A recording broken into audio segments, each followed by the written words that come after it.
nabuze umuntu wangeza ku Muhima kabisa. Wambabarira ukangeza ku Muhima ko nta mafaranga mfite, ko Imana izaguha umugisha koko muto.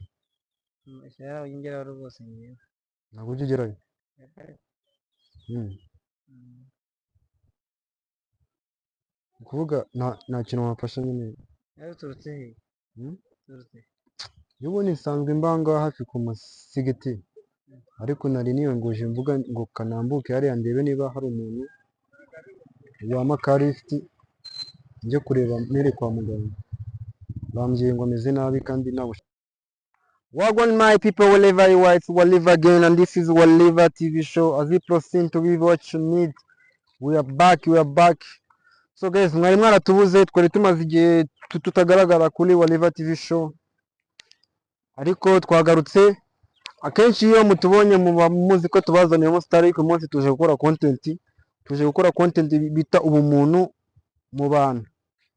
Tugiye kureba ubumuntu mu bantu, niba abantu bakigira ubumuntu. Content yacu ukuntu imeze rero, ngiye kwambara imyenda ishaje, negere abantu mbasabe ubufasha. Ubwo bufasha ngiye kubasaba muraza kububona muri video, turebere reaction y'abantu ukuntu bimeze, y'abantu. Stay in touch, we are back. So guys, noneho tugarutse mu wundi mwambaro, kumubona ko twambaye nabi, igenda bicitse. Tugiye kwegera abantu turebe niba umuntu wamwegera ufite ikibazo akagira ikintu yagufasha. Uyu munsi niyo content yatuzanye kuri Waliva TV show. Guys, cyaze icyaro kiba ari cyiza one time. Icyaro kiba ari cyiza kabisa. N'ubu tuba twatembereye ibyaro.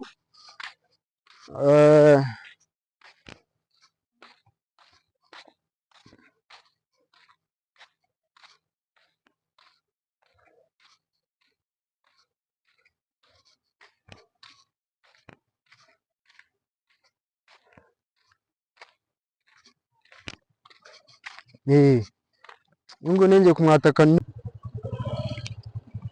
meze bite grand frère?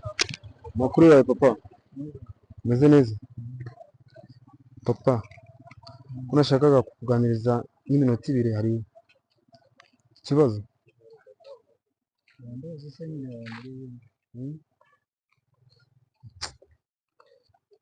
Nahuye n'ibibazo. Ngwaje umuntu kwa muganga hariya ku Muhima.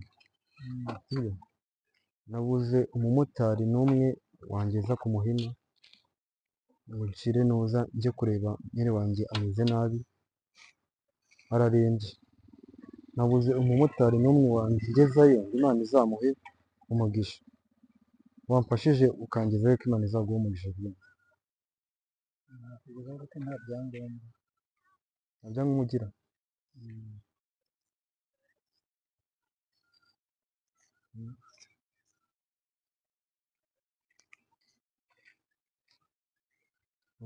Sawa nukundi mwari mukoze kunyumva. Nta byangombwa rwose.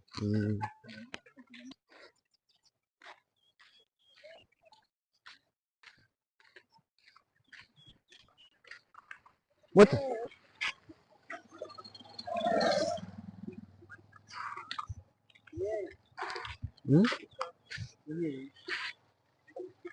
Mota ngiye no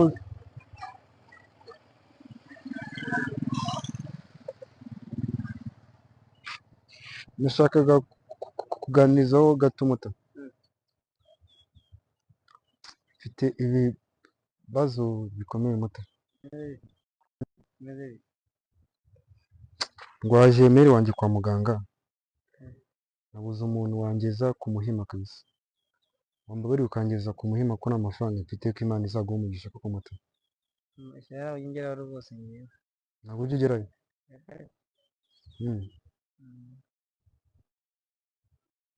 ukuvuga nta kintu wamfasha nyine. Nawe uturutse he? Uturutse he? Iyo ubundi nsanzwe mbanga hafi ku musigiti, ariko nari niyongoje mvuga ngo kanambuke hariya ndebe niba hari umuntu wampa lift njye kureba mere kwa muganga. Bambwiye ngo ameze nabi kandi nta bushobozi mfite. Ngeze Bishenyi se. Ikibazo Bishenyi se nakureho umuntu ngeze Nyabugogo, nanjye Bishenyi n'amaguru mba nagezeyo. Irihangana rero. Ndihangana. Ntabwo byoroshye nawe. Ntabwo twarasoze abantu. Tuba tugenda. N'ibisazi twese twarasoze. Ibisazi. Ukuri rwose ntanakagufasha ariko sinagufasha icyo mugabo. Nawe ntacyo ufite. Imbere kubeshya rwose. Nibaza mfite dutekereza. Ni ukora umuntu agenda amukwishyuza undi akwishyuza ugira gutyo. Waterevasi akitera ibiki byose. Namwe ntabwo biba byoroshye kabisa. Hariya kiri. Sawa gampfe nta kundi. Ariko ntabwo nkanze rwose pe. Nta kibazo nta mutima mubi.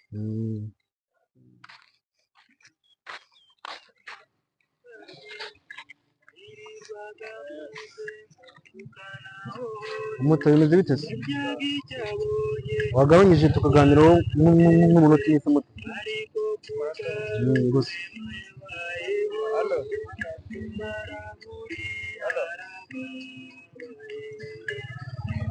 Mutu ntako. Mutu ntako. Moto bimeze bite se? Nashakaga kuganiriza akabazo nk'umuntu w'umutipe ngo numve niba hari icyo wamfasha. Barampamagaye barambwira ngo mere wanjye ngo arembeye ku Muhima, kandi ni ukuri kw'Imana nta mafaranga mfite yangezayo, ngo mbabarire ukangezayo ko Imana izaguha umugisha. Barampinguye none. Kugeza ku Muhima.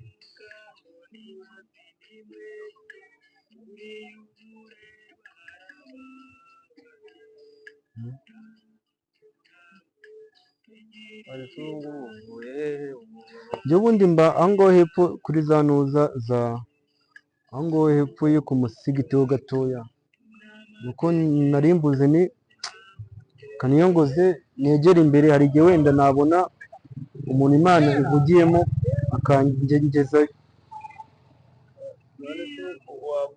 Waba uri kujya mu Muhima ukabura gusubira iriya ukaza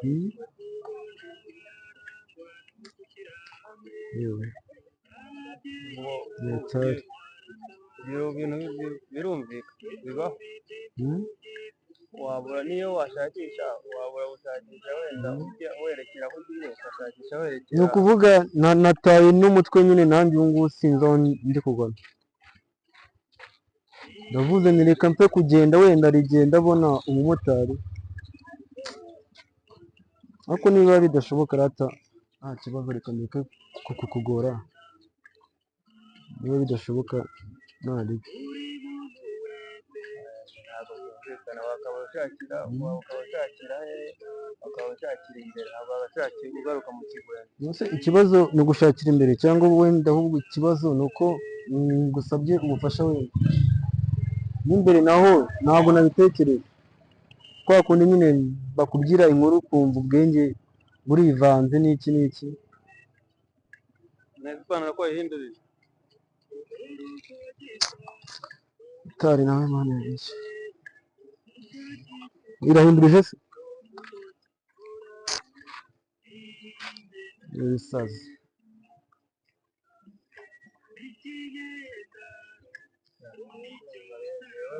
Rero tuvugana ni moto tuyitwara turi abantu babiri. None umuntu ngiye kuyihereza agiye gutwara ijoro ari Bishenyi. Ubu niyo ngiye kumwitwirira ngira ngo noneho ajye mu kazi. Aho kuvuga ngo agenda kumujyana ku Muhima ngo ntabwo byanyorohera nanjye. Ntabwo byashoboka. Nta kibazo mwari mukoze no kuma umwanya wanyu.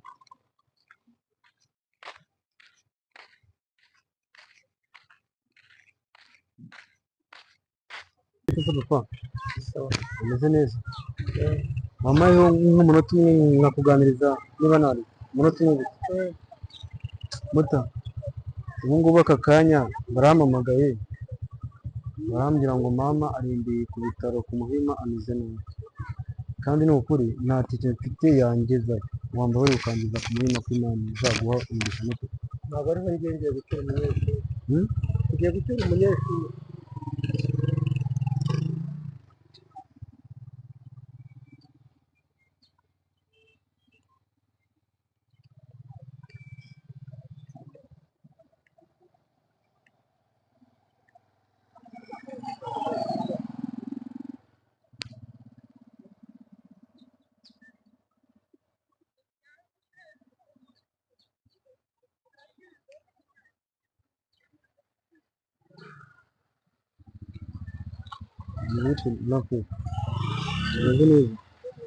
Muta wampaye n'umunota umwe wo kuganiriza. Muta mpuye n'ibibazo bikomeye.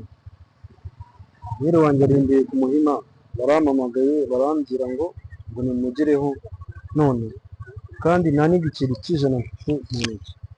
Wambabarira ukangeza ku Muhima ko Imana izaguha umugisha. Ukangeza ku Muhima ko Imana izaguha umugisha. ntabwo nakugeza ko nsinda i Kigali. Nawe ujya i Kigali.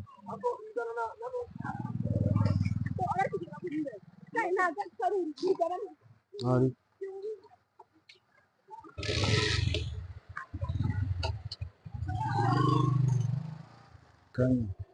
Kandi nta mafaranga mfite. Wambabarira ukangezayo niba bishoboka ko Imana izaguha umugisha. Abaganga bagana Ku Muhima. nako nta muntu ugukamera wamubona Ntabwo byavamo. ari Yesu.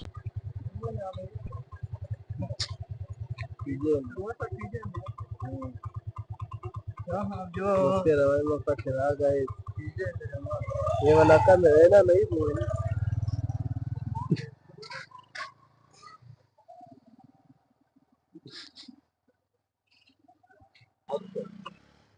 So guys, rero nuko mwabibonye twazengurukanye ahantu hose tuganiriza abaturage basanzwe, ariko uyu munsi badukatiye kabisa, batugiraga ni ibyo ngibyo ntabwo byavamo.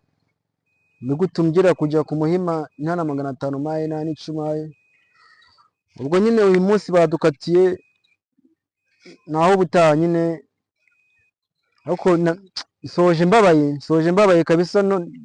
Ndi kwibaza noneho bibaye ari ibyanyabyo, bibaye ari ibyanyabyo umuntu ababaye ukamwinjirira ukamusaba ubufasha nabuguye, byanyeretse ko nyine ko hari abantu bagifite umutima mwiza, ariko hari n'abandi bantu biba byarababaje kabisa.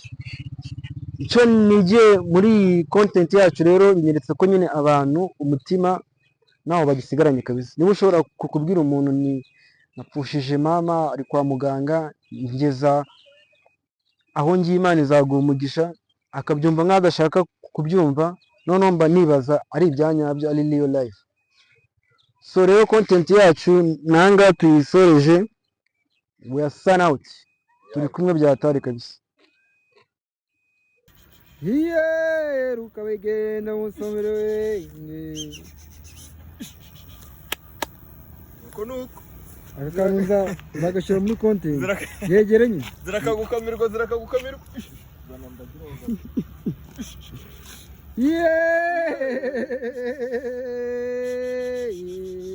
kiri guhunga ndi mukamana wazabakende nazabaza abantu wazabakende iri gushoka nyine irimo kumbuka. agiye kumuvanye muri famille. Kera rata ndeke kugomesha akazi kawe.